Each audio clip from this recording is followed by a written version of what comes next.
Okay, so just piggybacking off of that last word, as far as in breaking tradition, there was a word that I did that was like eons ago, and I was basically just talking about like to question the things that we do.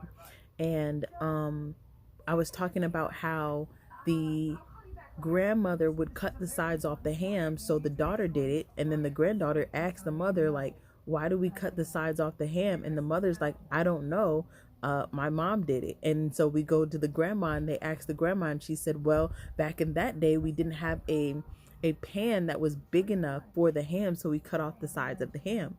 And you see like certain times or certain things that stick, as far as in like traditions, which are really kind of like and not in that sense, that's just bringing a lighter sense to it, but I'm talking more so in the space of like generational curses, in that space of, well, we always do that, or we always just talk about each other, or we always talk to each other like that, or we always treat each other like that.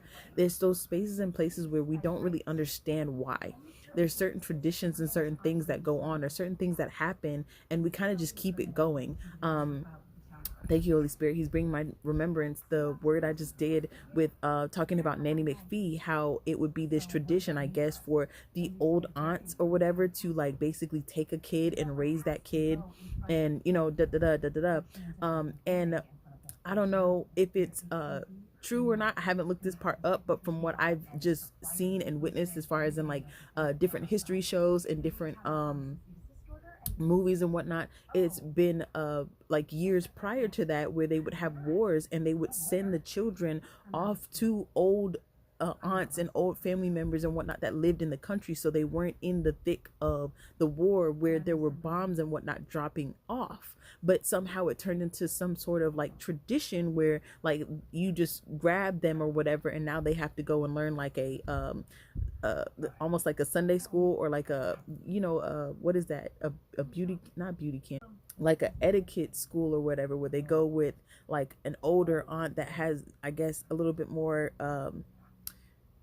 like, well, in the Nanny McPhee, she was like basically like having a little bit more class, where you speak properly and you dress properly and you act properly and whatnot. And so there's certain things like that where we don't question it, we don't question why. And we also go to the space of like not questioning God, and God welcomes our questions. We have questions, he knows we have questions, and he welcomes our questions. It's not this thing where he's just, don't ever ask me anything. No, he wants you to ask, because he wants to talk to you, and he wants to break down the lies that the enemy has told you. He wants to break down those things and those strongholds in your mind that's making you think certain things and think a certain way, bringing that color to vision that has no color.